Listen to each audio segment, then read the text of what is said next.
The Waco History Podcast is sponsored by Brotherwell Brewery on historic Bridge Street in Waco.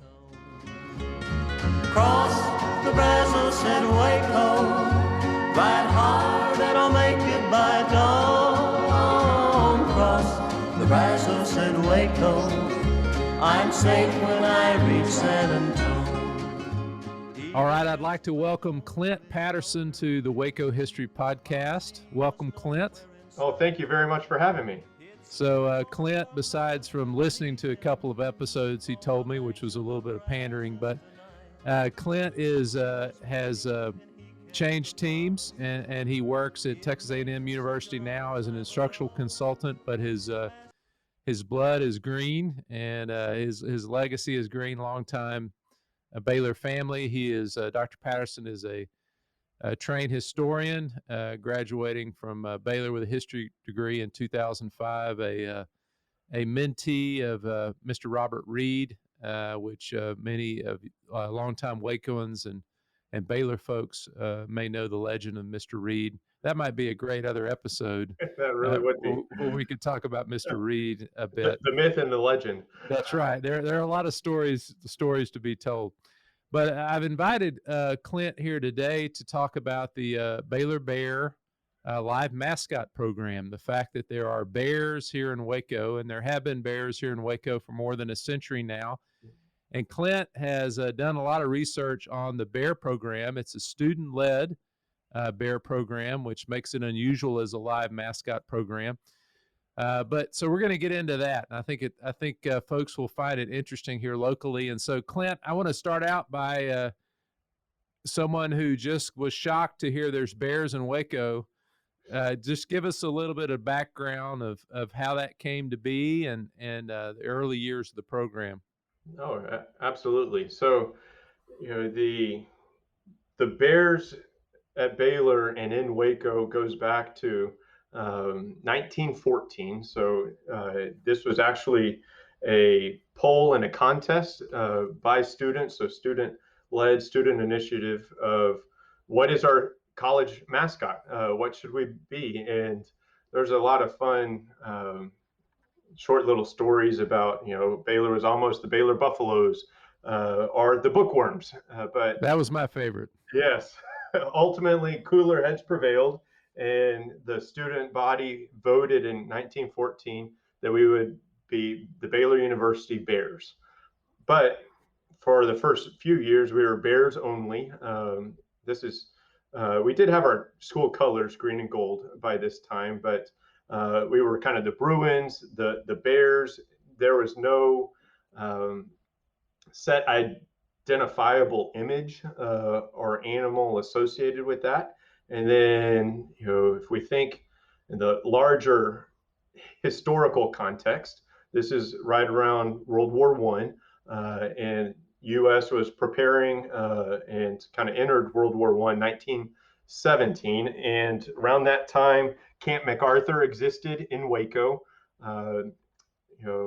not terribly near Baylor University campus, but there was a cadet or an airman, somebody at Camp MacArthur who, lo and behold, had a live bear. Don't know how you would have that in your tent or with a battalion, but this individual was called to ship out with the troop from Camp MacArthur to join World War I. Baylor students approached him and said, "We're the Bears. We don't have a bear. We'll take care of your bear if you'll loan us or give us your bear." So the first live bear joined and came on campus 1917, 1918, kind of that winter. It's been debated if it's 1917 or 1918, but that's when the first bear arrived on campus. And then notable trainer was right around the Great Depression, 1930s, Bill Boyd and Joe College. There's a lot of neat pictures, just this massive bear who would ride in the back of a Model T Ford all around Waco, all around campus, and go to the football games, be tethered with a leash and kind of staked to the ground. So Baylor has really had bears since 1917 on campus, and over the course of time, there's been 53 bears, and currently there's two mascots, Judge Joy Reynolds and Judge Sue Sloan, on campus. But so there've been bears over a century, like what you said. Yeah. So one of the things that you may not know about Dr. Patterson is he's got a 4-year-old at home, and it's at some point Beck is going to ask for a pet, and then there's the getting of the pet, and then there's taking care of it. So do we know? I mean, so they ask for this bear, and they get the bear on campus. Do we know what steps they take early on to house this thing? And Yes, it's a bear. it is a bear. Well, a side note, I also presented in my graduate school days in a human development class about the similarities between raising a bear cub and a toddler. This is long before I had a toddler, but I could tell you about bottle feeding and the late nights of raising a bear cub on campus, as other trainers could as well. So yeah, it is very unique, and for the bears on campus, historically we would acquire the bears as a cub. So bears are typically born kind of during the winter, early spring of each year. And with Joy and Lady, they arrived on campus in June. And so kind of early summer, they would be about 20, 25 pounds. And they lived, believe it or not, in the bear trainer's apartment. And so this is off campus, but there is a story when Joy, so this would have been 2001, lived in the trainer's apartment. So trainers were Tyler Sellers, Ryan Fitzhugh, and Ben Simpson. They all were in the apartment. Joy, as the 30-pound bear cub, had the bottom floor room, and one of my roommates who had his own room was gone for the summer, so we moved all the stuff out. We put down probably 3 layers of painter's plastic, and then we went to this carpet store, and we just said, we've got a 10 by 10 room. What do you have, right, scrap wise? And so we basically had 4 layers of carpet that we put down. Okay. And then kind of put bricks along the walls to hold it down. And that was Joy's room. Right. And she would, that's where she stayed most of the day. She was too small to be in the pit. We didn't want to freak Chance out. Right. And so we just sort of kind of go along with that. But there were nights sometimes where we always knew she was very smart. She would. I remember we were watching a movie one night and all the lights were off, and I remember looking to the side and peering over the couch with these 2 little eyes, and she had figured out how to turn the doorknob of her room and get out. And so, but I remember it was always fun times like that. I think it was really FOMO, isn't it? The fear of missing out. Yeah. So. Yeah. So hip with the current lingo. Yes. So I want to go back historically a bit to kind of what we know and maybe what you discovered in your research about kind of the interaction of the bear on campus in those early years, 20s, 30s. Where they're kept. When you would see them, that sort of thing. Yes. So. Okay. Well, there's not much in terms of primary sources from that time. There is an older book by S.E. Forrester O'Brien, longtime Waconian, and she wrote a book in the early 1950s, really chronicling, I guess, the first 30 years of the Mascot program. And the bears, again, would range from size. You had Billy, who was with Bill Boyd. Bill Boyd, some of the listeners may remember, owned a gas filling station near campus, and actually had Judge stuffed in his filling station. And my dad would tell stories of he'd be walking by, and here's Bill Boyd. I guess at that time, probably 60, 70 years old, and he's talking to, I guess, Judge there at the filling station. And, so I can just imagine what that would have been like going to and from campus and around town. Other bears at the time, these are wild bears typically. Nobody cared for bears, but these are bears that were abandoned or found. They were, I think, at times injured, maybe, and maybe a donor, Coconut Hall on campus is named after a Baylor donor. There's a story of how he donated a bear to campus, but American black bears are actually native to Texas, and so you see them sometimes kind of in East Texas in the Big Bend area as well. But they're native actually in 48 of the states, and they go all the way down into Mexico too. So historically, there's not a lot of records. My research, I'm really pleased. Just recently, as a matter of fact, Stephen interviewed Mr. Frank Ingraham, and he was a trainer in the late 1940s. So that's as far back as my oral history can go, but I'm really excited that I was able to visit with him. I actually had 2 interviews, and of what life was like in Waco as well. He was mentored in many ways by Pat Neff, who was president and emeritus at the time. But as trainer, I mean, there's a lot of colorful stories, right, of the Bears. And this is in a different age and time, different context than where we are today in many ways. But yeah, there's just some, we talked about myth and legend earlier.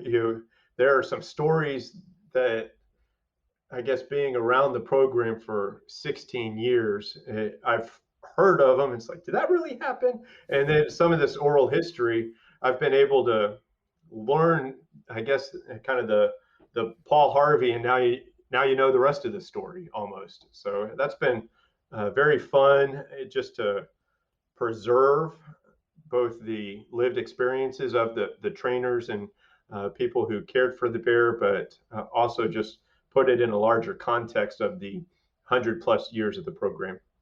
I know you for a long time you were trying to get a trainer from the 40s. So what are some things that kind of stood out to you from that interview that you were able to conduct? I think there is, I'd say with that particular interview, we focused a lot, or the narrator did, on Baylor and the experiences there. Just very unique stories, again, of days in the past. Some of your listeners may be familiar with it, but this individual hitchhiked all the way from Tennessee to Baylor. And that's how he arrived to Waco and started day one. And that's something that I can't imagine doing that whenever I started school in 2001. But he said he hitchhiked. I guess it was with 4 people, and there was only one that he really prayed because he thought the driver was inebriated, but he made it where he needed to.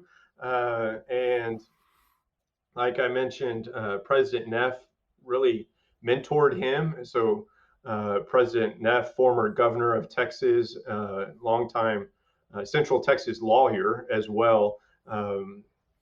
Mr. Ingraham really wanted to get into the law, and so he really shadowed President Neff at President Neff's request. And so really about 2-3 o'clock every day, Frank would go in and sit in the president's office and just take notes, watch the president's interactions with others and with administrators, and really, I think, became a foundational experience for Ingraham's future years and career in law.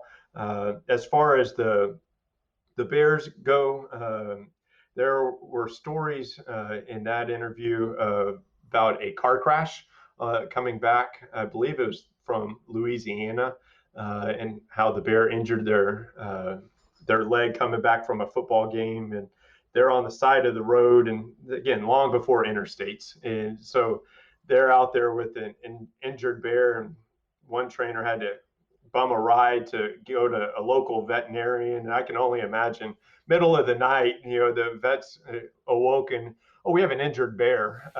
So there's stories of that. And there's a lot of, we talked about the student experience. So again, these are 18 to 22-year-old students who have responsibility not just for the university's live mascot, but for a wild bear. And that also includes the operations. So maintaining the care of the facility. And there's been, I guess, all told, probably about 4 or 5 facilities, mostly on campus. Really interesting too, when the new, or I guess the current facility right now, the Villanova Williams bear habitat, was donated and really, I guess, launched 2005 homecoming. But during the excavations of the former pit, or the Steve Hudson Memorial Bear Plaza that was there, and a lot of Waconians probably remember the concrete in the moat since 1976 to 2005. But during the destruction of that, we realized there was even another habitat or facility underneath that, and there were still some remains there. So really interesting, within the student organizations, the Baylor Chamber of Commerce, and they do a lot of care and service for Baylor University. One of those is the mascots, but it's really an informal education environment, informal training. So, like I mentioned, there's no book on bear training, but a lot of this is apprenticeship model. So the students would work closely with students who have more experience in working with the bears, understand the bear's mood and temperament. And it's been that historically since, I guess, the chamber students probably started taking care, it sounds like 1930s. Before then, it's just I would assume, a ragtag team of students who were interested. Oh, I'm going to Baylor to train a bear. But in the larger world of college mascots, it's also very unique and sadly a declining tradition that you have a live mascot. Much less one that lives on campus, one that is in a licensed, USDA zoo, one that is wild too. That is that tradition where, Houston used to have a cougar, and there was always the Razorback, old Southwest Conference days. And I think the mascot tradition seems more Southern United States than Northern United States, at least the animals that I'm familiar with. And yeah, how many programs are left, Clint, that kind of still have a live mascot? I think there's about 18 to 20. Okay. So, but some of these are, not wild, or most of them are not wild. Does Reveille count? Reveille would count, but then so would Bevo, that does not reside on campus. Or UGA, yeah. Right. So, and very few of those are student-led, student-driven as well. Some are, UGA, for example, is really a donor family, and we're talking UGA, the bulldog at the University of Georgia, and that's just from an alum in their family. There is a neat story about UGA and the Bears. Please tell it. Yes. So this goes back to 1957, and Baylor actually had a good football team that particular year. They were cruising in very few bowl games at that time, unlike today. But Baylor qualified and earned in the 1956 season to play in the 1957 Sugar Bowl. And they played it against the University of Tennessee in that particular game. And there's a neat picture, you can find it on the internet, about the bear with Charles Clark on leash as a former trainer. we played Tennessee in the Sugar Bowl, Right. and after the game, or during the halftime, they tried to bring their dog. Yes. And the Bear had already run the Aggie dog away off the football field at Baylor Stadium. Right. But it's really interesting because they brought this Tennessee some kind of hound, Yes, sir. and they brought him up. And same thing, I said, please keep the dog away. Didn't do it, and the bear lunges, and the dog turns to run, and a photographer took that picture. It's a great picture. I don't know if you've ever seen it, but it appeared on the front page of the Times-Picayune the next morning. Oh, really? At Baylor, Tennessee or something like that. And it's a picture of the bear lunging after the dog with the dog running. Very interesting just what nuggets I think can exist in an oral history narrative, and how they connect to sometimes a wider lens, both history of the institution or of the community. Yeah, and you actually brought some of your stories that you've gathered with us, and so I think it'd be fun now to play the Charles Clark story about Pancho the Bear.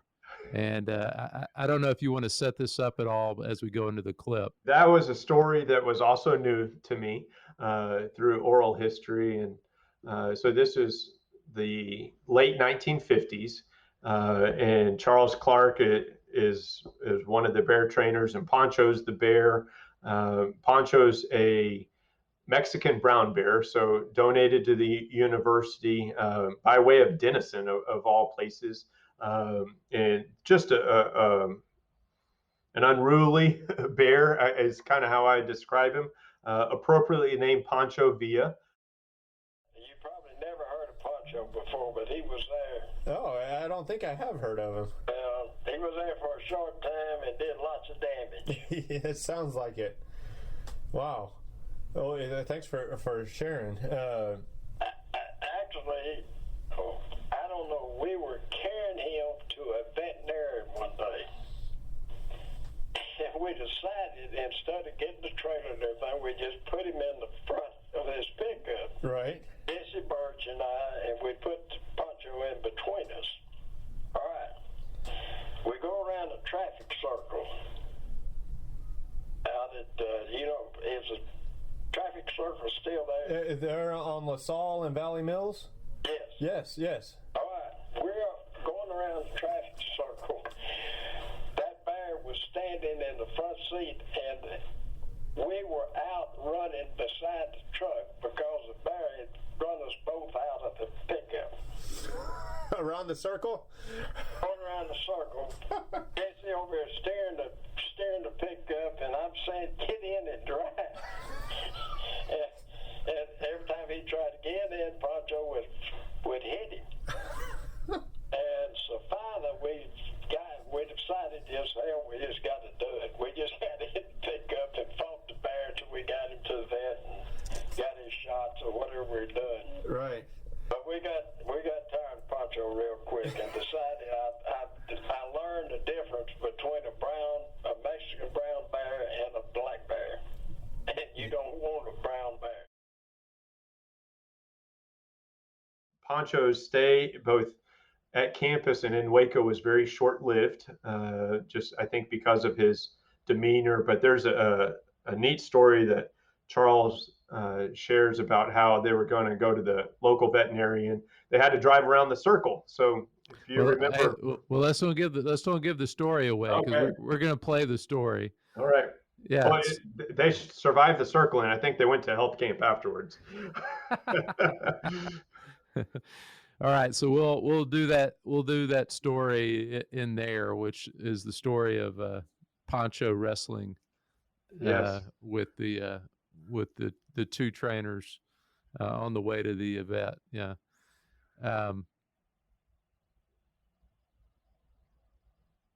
Let's see.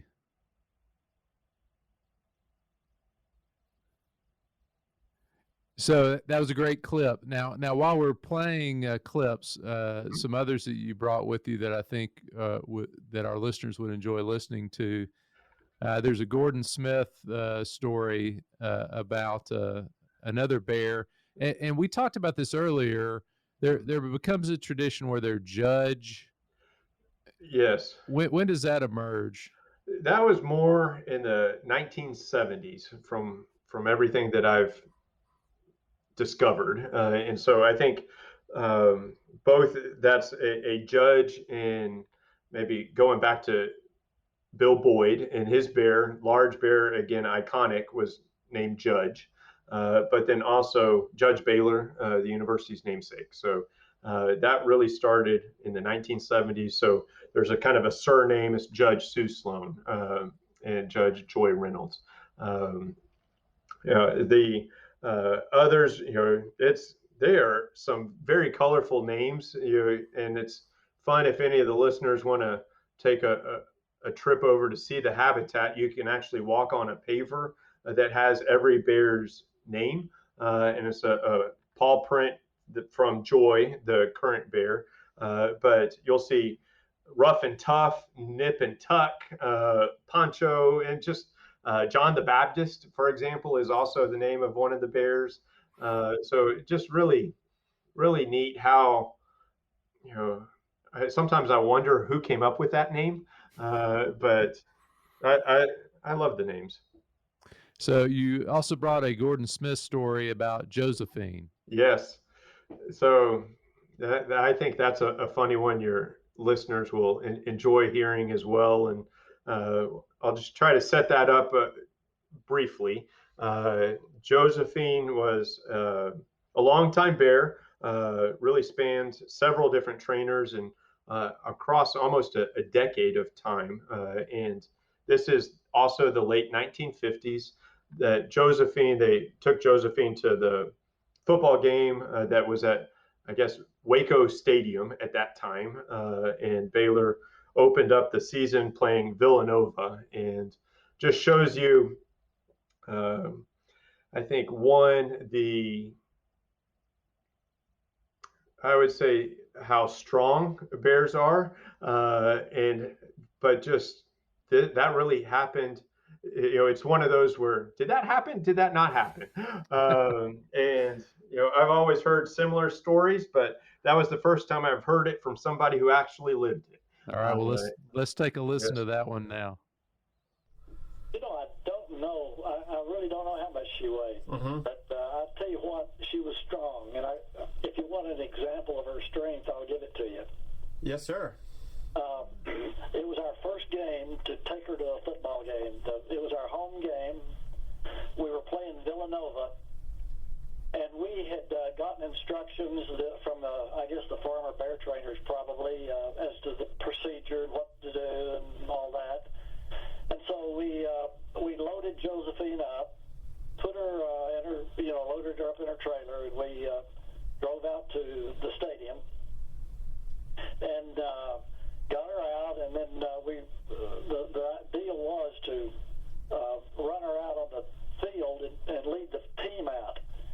So instead of yell leaders leading the team out, Larry and I, Josephine had a leather collar, right, metal rings attached to each side, and a chain hooked to each side. So Larry had a chain, I had a chain, and so we lope her out she lopes out on the field. We lead the team out. Everything's going good. The warm-ups take place, and they had told us to wrap her chain around a big, heavy grate over a drain, big old iron grate over a drain right at the end of the player's bench, which we did. And so we're about probably, the game started, and so Larry and I were probably about 5 yards, maybe 5 yards away from her on the sideline, kind of down on our knees watching the game. And every once in a while we'd turn around and check on her. Well, we turned around and Josephine was not there. She was not there. We look up, and I'll promise you, Clint, she is going up into the stands. Oh my. Yeah, she's going up the steps, Right. right through the student body. They're partying like the Red Sea, and so Larry and I, go up after her. And by the time we get to her, she's down around the refreshment stands. Naturally. What she had done, I guess it was first game of the season and all the noise, and she had literally pulled so hard that she snapped one of those rings in her collar, and just took off. Right. Wow. We got her by the collar and the other chain that was left dragging, and brought her back out to the field. So as we listen to that clip, one thing, Clint, and of course, you have personal experience with this. This is not only a topic that you've researched about others' experience, but you've been a trainer yourself. And I would think as you form relationships with this animal, you could come to forget it's a bear. Yes. And, this is something like what you said, you do form a connection, I think is how I've heard a lot of trainers talk about that. And, again, you feed them every morning, you feed them every night, you're around the animal. And I think for a lot of people may identify with a dog or a cat. And, this is very similar. The bear does have a personality. It does have tendencies, behavior, mannerisms. And, for me, in my mind, I always tried to have the mentality, I know the bear knows me, but the key is I know the bear better than the bear knows me. So you can kind of maybe read some situations, and we did a lot of scenario in training. There's, bears are sharp teeth, sharp claws. So they are in every sense a wild animal, and it is a licensed zoo where they are. So there's kind of zookeepers, even though Baylor doesn't have a zoology program or a veterinarian program. And these are students who spend a lot of time sort of in that apprenticeship model that I spoke about earlier. But there's, but Yeah. safety is definitely paramount and important. Well, when you said dog or cat people, you gave a spectrum to me. I see dogs on one end, and so where are bears on the spectrum of dog to cat? I would say bears are probably not even on that spectrum, maybe, right? That would be a mistake to place them on that spectrum. Right. What a few interesting pieces from that. I've interviewed and talked with trainers who never had a pet growing up, and then all of a sudden they're responsible for the bear. And so just interesting to hear how they experienced that and formed that relationship or that attachment to the animal. The other interesting piece, unlike some of the pets that the listeners may have, the dog and the cat, is the bear always stays on campus. So you have a rotating student personnel who would care for that. And at times, I would say the bears are getting older and stronger, and the students are just getting less experienced because they're really coming in, after the bear's been on campus for 4 or 5 years. And this is the student really understanding that you're trying to convey the context and former history of that relationship with that animal, and trying to always ensure safety in your operations, but at the same time, some consistency as well. But Yeah. very unique experience. Yeah, it's got to be, and as you said, becoming more and more unique. Right. And now we're in a context where, and we've all been following Lady's health challenges she's had over the last year, but so we're in a situation now where we keep the bears for life, but that wasn't the case for most of the bear program. How were those decisions? Right. What drove those decisions about bears moving in and out of? Yes. Well, that's a very good question. And, with really the turn into the 21st century, is when those conversations kind of begin to pick up steam. They actually originated within the student trainers, and just with a realization, a call to really maintain care for the animals, because prior to that, oftentimes we'd have a bear for a couple of years and then no longer after that. There were a few cases where the bear would span a decade, 14 years on campus, but those are that was not the norm. And so here about 1997 to 2000, there were conversations among the students who were caring for the bear. We need to keep these animals for the entirety of their lives, which out in the wild would be about 15 years if you encounter the bear. And that's if they survive that first year as a cub, which is often 50-50% chance. In captivity, because of better veterinary care and monitor their diet, they can live up to 20-25 years. So certainly longer on campus, better health, and but that was not the tradition. So like so many things in higher ed, if it is all centered around the tradition, right? And the norm of how that is. So the students with some administrators began to change that. And over time, with additions such as the Habitat on Campus 2005, which really expanded, made natural substrate that the animals were walking on. It's a wonderful facility, twice the size of what the all concrete pit, as it was referred to, was. So better health for the animals. We had a very consistent veterinarian and professional consultant for much of the years with Lady and Joy, as well as some kind of consistency within the training as well. And really, there's just neat stories about how Joy and Lady arrived on campus 2001, 2020. I don't know if listeners know, but they're biological sisters. And that is just, I think, a sweet little story in itself about these animals. Bears are naturally solitary animals, but if you go by the habitat, you'll often see the two bears curled up together, or foraging for some of the bait that the trainers put out. But they do it together, so I think they certainly know their sisters, and but they also kind of behave like sisters too. And when they arrived, it was a year apart. But such a sweet and good temperament.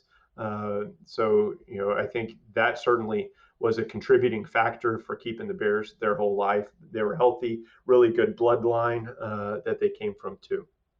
But it would seem it would present new challenges for the program, that you've got mature bears that you're dealing with. Yeah. Yes, and really that was one of the driving factors of why I approached the Institute for Oral History. Is this is new territory for the bear program. And so as the hobby historian from my undergrad days, I wanted to talk to trainers who actually did care for adult animals. How did they do that? What did that look like? Even though the environment would be different, that was still just a point that we could potentially learn from in our care of the current animals. So some of the challenges or barriers that were encountered over the last 20 years with Lady and Joy is, we used to always take the bears to the football games, both Waco Stadium, Floyd Casey. We'd travel with the bears. We'd go to different orientation and Baylor events, taking the mascots with them. And here in about 2011, we made the decision to remove the leash from the program. So we no longer would travel or take the bears to those places that were so familiar to the nearly 90-year history of the program at that moment in time. But I think in many ways it changed the persona, if that's an appropriate word for the bear program, that it's a now much more interactive habitat. The animals are out there. You feel as a spectator closer to it, and it's that mesh fence, so you can really see the animals. You can smell them, in many ways, and so I think the experience on campus really led to the habitat being called the most visited site of Baylor's campus. It's right there off I-35. If you make through some of that construction, right there at Fifth Street, but it's also one of the stops too in some of these Waco tour companies. And so it's, I think, a really interesting piece when you do interact with whether an alum or somebody, and they may think Waco in different ways, and then maybe that conversation gets to Baylor, and oh, do they have bears? Yeah, they may remember hearing something like that or seeing it, and yeah. So there's been, I would call it, some growth, in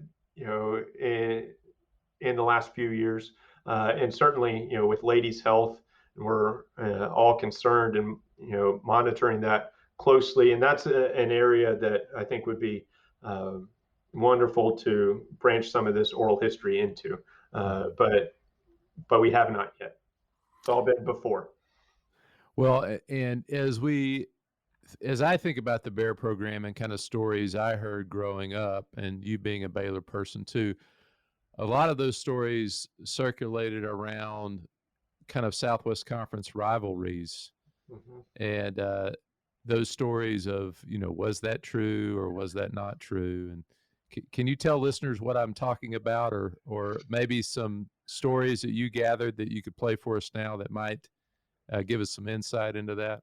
Oh, I think that's a wonderful idea. So, the Southwest Conference was full of live mascots, live animals. Revley at A&M, Bevo at Texas, Shasta, the Cougar with Houston. There's the Mustang at SMU, of course, the horse and the Masquerader at Texas Tech. So, this was almost a different era, right? And the pageantry of the football game, you see the mascot on the sideline, and the Red Raider leads the charge out onto the field, and sometimes the Bear did that as well, and ran out, led the football team, and I think there's stories of the trainers just kind of holding on as they ran across the field and hope they make it to that food bucket or the ice bucket on the other side. So it wasn't Spirit that was propelling the Bear across the field; it was food bucket. Okay. Yes. There are also Charles Clark talks about in the 1950s how and again 56 Baylor went to that Sugar Bowl, but the Bear swiped at every single mascot during that 1956 season. So, the familiarity between mascots, and there's legends or lore that growing up with the program in Baylor, kind of hear, oh, A&M stole the mascot, or different pieces, and you kind of, was that true? How did they do it, and why would they do it? It's a live bear with sharp teeth, sharp claws, but there's a really neat story in some of these oral history archives about kind of, did UT steal the Bear, and what did that look like? So lay out the stage for us. When is this, and what was the rumor or story?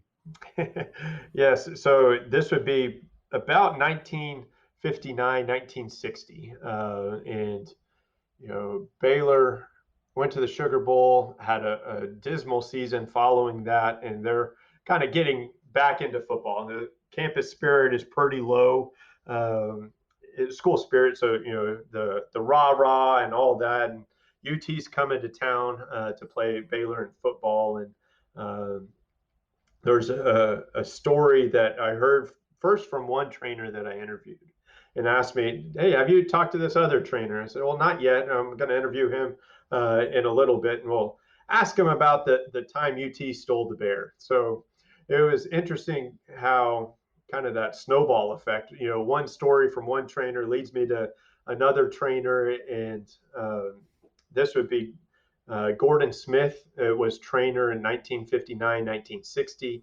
and yeah, I'm not sure how much you want me to reveal. Well, let's let Gordon Smith speak now, since Gordon Smith's been introduced. Let's let him speak to this legend of the UT stealing the bear.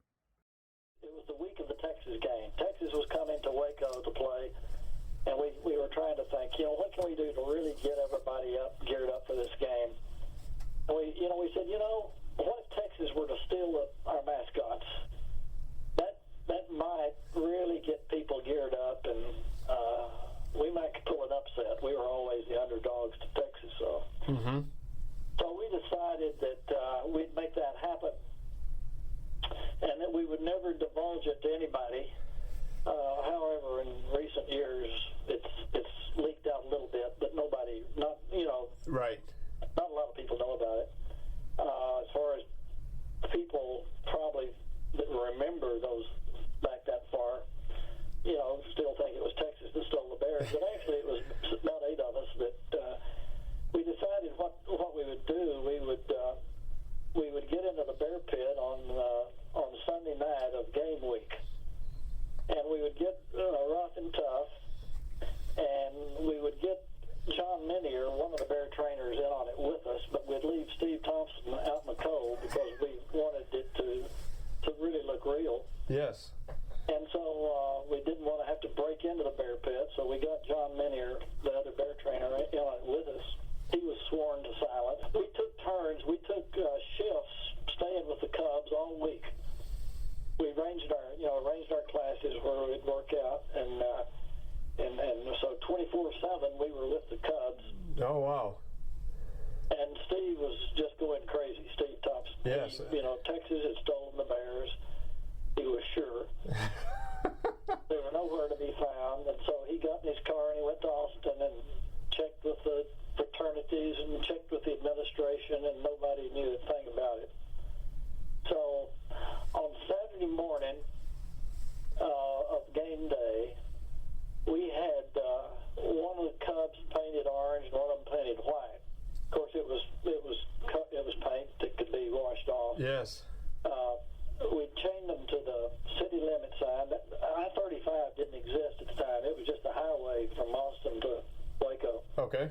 We chained them to the Waco city limit sign and called the administration, let them know that where they could find their bears. And so Steve and John got out there and got them cleaned up in time to get them to the game. Now, the sad part of the story is Baylor lost the game. It was a close game, but we lost it. We didn't have the spirit of, I guess, high enough. So, not all legends prove to be true, I guess, is what we learned from that story. Right. And I guess there's some legends that, if you tell one person, then odds are that'll eventually be shared with others. The one I had heard growing up was, and A&M always seemed to be involved in these thefts. Right. Supposedly they stole the rice owl at one point and killed it and stuffed it and sent it back to Rice. That's what I had heard. I don't know if that's true or not, but did they capture the bear, or supposedly did they capture the bear at one point? Yes, they did capture the bear, came up and kind of kidnapped the bear. I don't know if it was core or not. And then on the way back down Highway 6 toward College Station, they realized this bear had sharp teeth, sharp claws.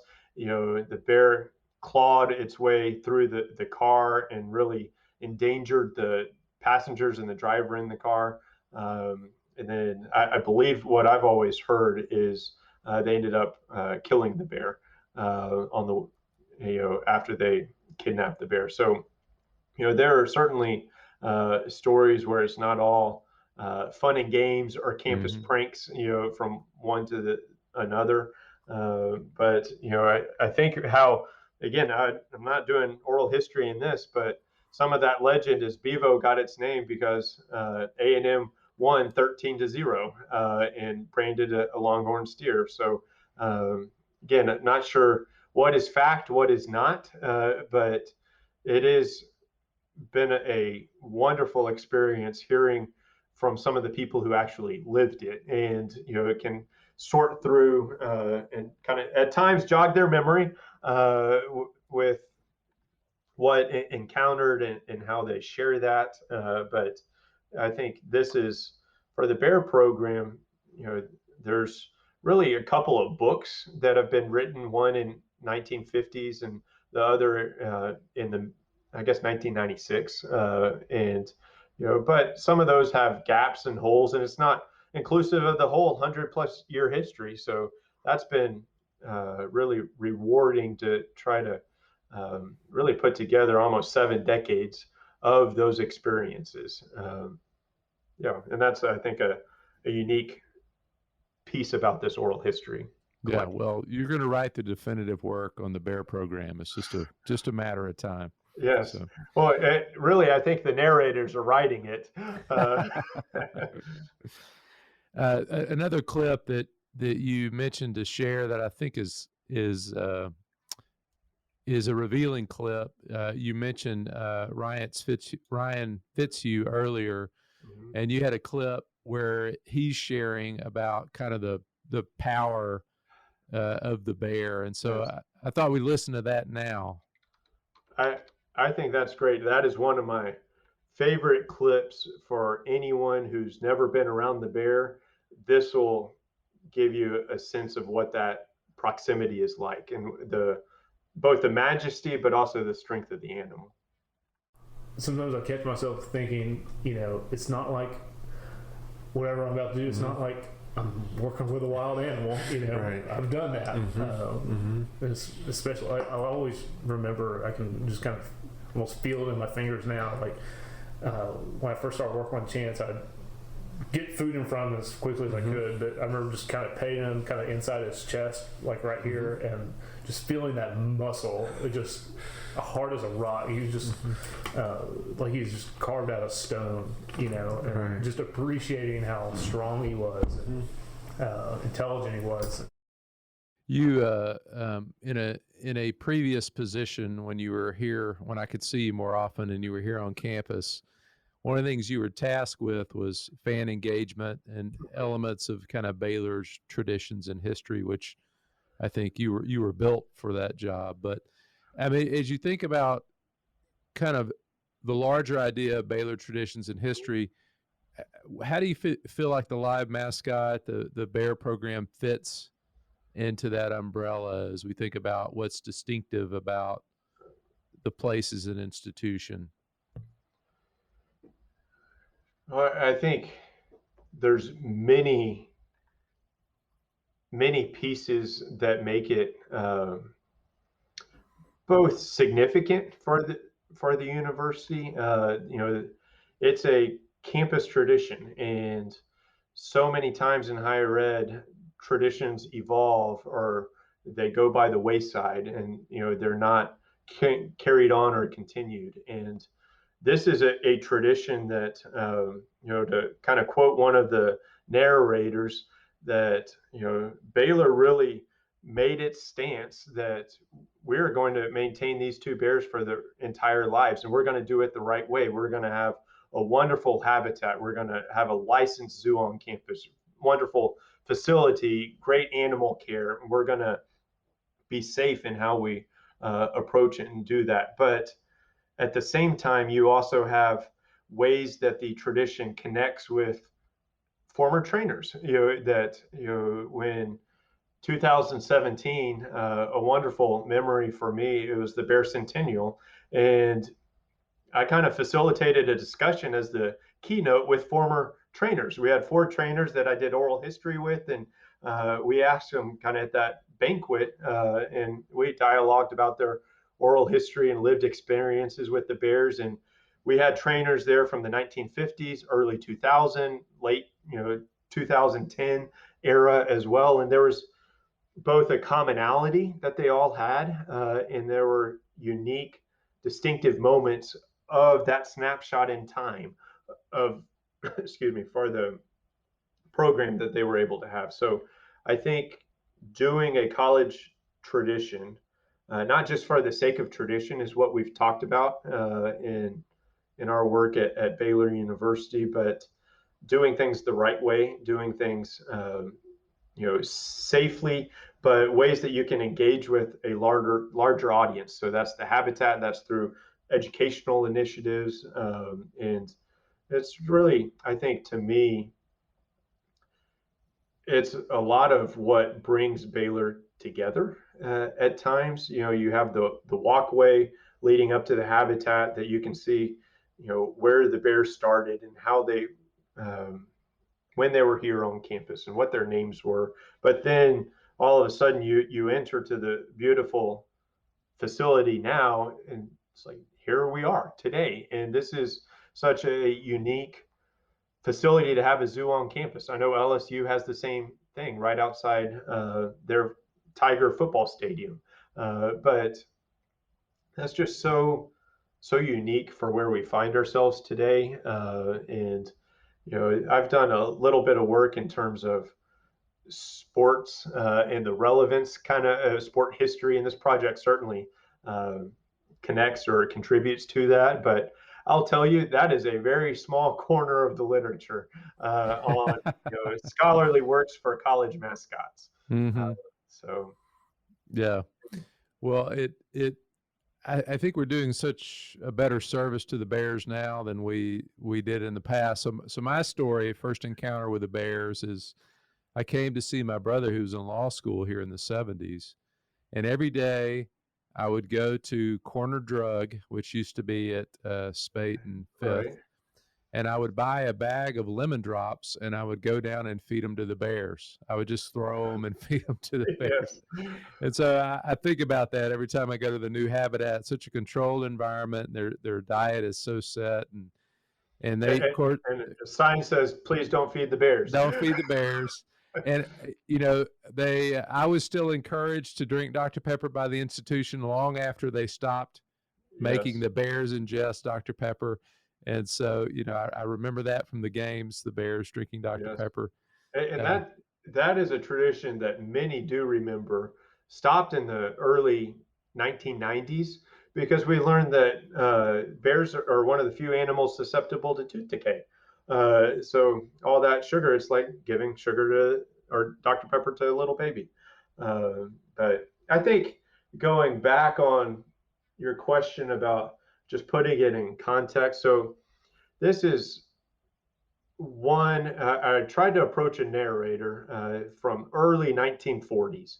We were unable to do an interview, but I did, in that correspondence, receive an email reply from his wife. And so, former trainer was states away, battling dementia, and struggling with memory for many days and moments kind of throughout the day. But his wife just wrote a short and sweet little note that one of the few moments that bring great clarity and joy for my husband is when he recalls being around the Bears. And I just think that's such a wonderful example that the Bears are so much more than just a college mascot. For the trainers who trained them, it was very much a bond that was really unbreakable, unshakable, that they were able to form. And I think for many, it's probably is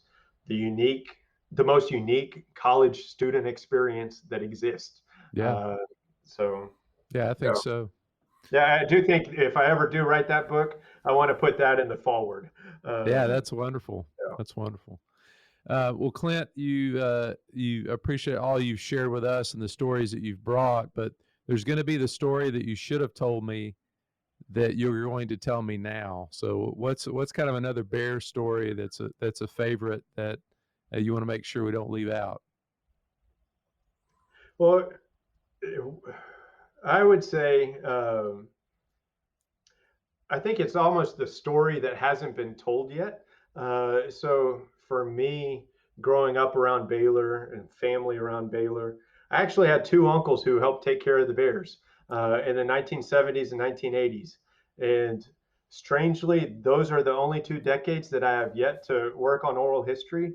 But I want to sit down with my uncles and hear about their stories. And that was always a way that we bonded, kind of Thanksgiving and Christmas times. How are the Bears doing? And different moments. But there's some fun stories I know that they have that I grew up around. And I mean, I remember seeing the Bears as a little kid, and so to me, I'd say the stories that I want to share are those that I still want to get for oral history. And if you ask me to bring in a story that's already been collected, I would say this one. It's I think speaks both to I guess how the program is viewed by those who care for the animals. So our veterinarian, in about 2003 or so, Joy had a little tooth issue, and we needed to do some dental work. But our veterinarian was down here at Texas A&M, faculty member in the veterinary school, and so we brought, and I was part of this trip, and one of the narrators has talked about it too, but brought the animal down, Joy, and to the veterinary clinic here, sedated the animal, which for us was the first time we've seen the bear sedated, which kind of traumatic in different ways. I remember, and the narrator talked about how somebody walked in from the next clinic over and said, "There's a bear in there. We have a tiger in here." Well, all the bear students went to go see the sedated tiger, and the tiger, caretakers came to see the sedated bear. But talking to the veterinarian, which was just a wonderful story of his experience in 40 plus years as a veterinarian throughout South Central the United States and Texas.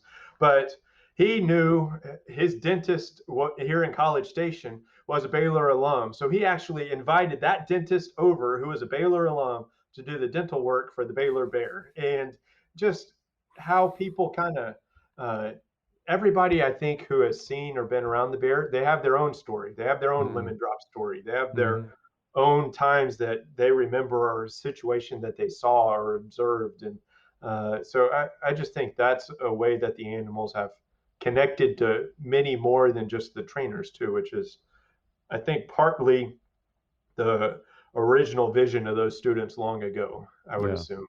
Yeah, that's great.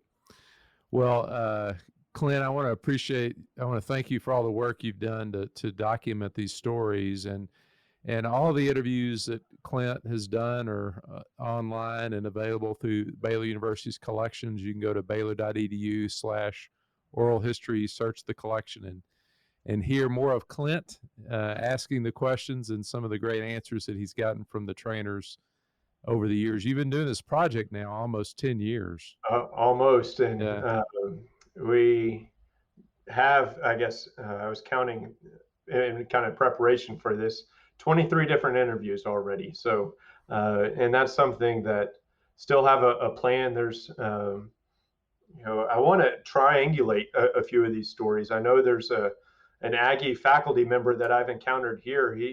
Are you the bear guy? I have a bear story. The bear, jumped into the stands and sat next to me at one of the football games at Kyle Field. So I want to talk to him if I can do an Aggie on the, Baylor Institute for Oral History, but then also track down that trainer and get their account of that moment. That's right. Yeah, that's right. That's good. That's good research, investigation. So, all right. Well, thanks, Clint. I appreciate you coming on the Waco History Podcast. Thank you. This was wonderful. Cross the Brazos and Waco, ride hard and I'll make it by dawn. Thanks for listening to the Waco History Podcast. Like what you heard? Subscribe, rate, and review our show on iTunes so we can reach more listeners. You can find show notes and info on every episode at wacohistorypodcast.com, and more info on Waco's past at wacohistory.org. Our theme music, used with permission, is Cross the Brazos at Waco, performed by the late Billy Walker. For more info on Billy's music, go to billywalker.com. Thanks for listening. We'll see you next time. I'm safe when I reach San Antonio.